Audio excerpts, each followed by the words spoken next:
Hello, everyone. My name is Dr. Andy Kaufman. So I want to ask the audience out there, if you learned about this information, what would be your first thought about what most likely might be the problem that caused this mysterious illness? So would it be A, a new genetic disease like cystic fibrosis? Would it be B, a new virus, a new viral illness? Would it be C, autoimmune disease where the body is attacking itself, causing the problem? Or would it simply be bad seafood? In fact, they did not look into this issue at all, as far as I can tell. But instead, they jumped right into the possibility of a virus. So this is a quote from the first paper from the group there that claims to have identified this new coronavirus. So when they took this lung fluid out, they did not first try to find a virus in there and separate it out and purify it. But the first thing they did was find and separate some kind of genetic material. Quite an interesting strategy, and what they found was some RNA.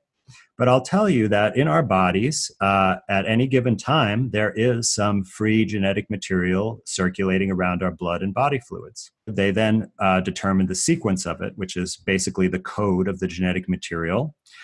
So they determined all of the base pairs and the order of that sequence. And then they rushed to rapidly develop a diagnostic test, which is a qualitative PCR, and I'll discuss that a little bit more in a moment. So, in other words, before they really proved anything, they already developed a test. Now, I'll tell you some important things about this test. So, the most important thing is it's not actually testing for the virus itself, it's testing for a sequence of RNA. Now, that sequence of RNA may be present in a virus, but it also may be present in other things. And so I'll give you an example. Let's say we had a person that we wanted to identify. We're not going to look for James's face or any other part of his actual body. Instead, we're going to use a surrogate marker just like they're using for this test. So we're going to put a cap on James's head. And we're going to have him put that hat on and then go into the stadium and disperse amongst the crowd. And then we have a team of 10 people that we're going to send out into the stadium looking for that hat. And lo and behold, what happens is we actually find 6 of these hats. So we go and identify if any of those people are James. And it actually turns out that none of them are James, because James doesn't like wearing hats. So once he got in the stadium, he gave his hat to some kid who would have liked it, and that was one of the 6 people that we found.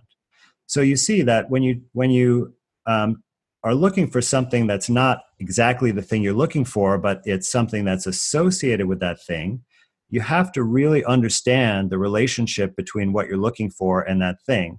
So you can see it can be very misleading. We can get a lot of false results by using this type of method. And by the way, this concept was just drilled into us in medical school, that whenever you're evaluating a new test, that you need to compare it to the gold standard.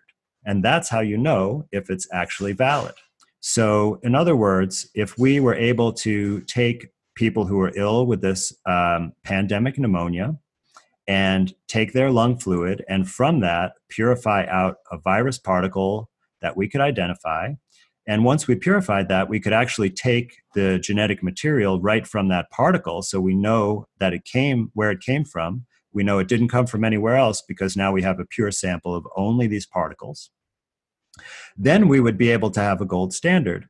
And that is really critical because it would allow you to determine or calculate an error rate, because no test is perfect. We don't want to be mislabeled as being positive for this alleged virus. Now, there was a paper that came out where they had to estimate the false positive rate because you can't calculate it since there's no gold standard to compare it against.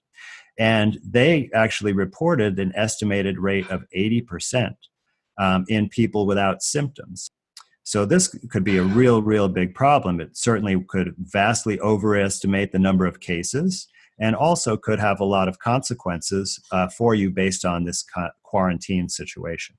There's actually additional error even beyond what I've described. So what this test does is it's really just an amplification strategy. And the reason this is necessary is because we're kind of looking for a needle in the haystack. We might only find a few copies of this genetic material. And if there's only a few copies, we just can't detect it out of all of the other stuff that's in the fluid. It's a reaction that actually replicates the strand of RNA, and it makes a copy. And then you go from 2 to 4 and repeat it again, 4 to 8, and so on and so on. And this is an exponential or a binomial expansion. You want to carry out approximately between 25 and 35 cycles in order to get enough amplification that you can see what you're looking for. If you go too much beyond that, what happens is you end up amplifying the noise. The absolute maximum number of cycles that you could do and still get an accurate result is 45. And that's exactly the number of cycles that is recommended for this COVID-19 PCR test. What PCR does is to select a genetic sequence and then amplify it enormously. It can accomplish the equivalent of finding a needle in a haystack. It can amplify that needle into a haystack.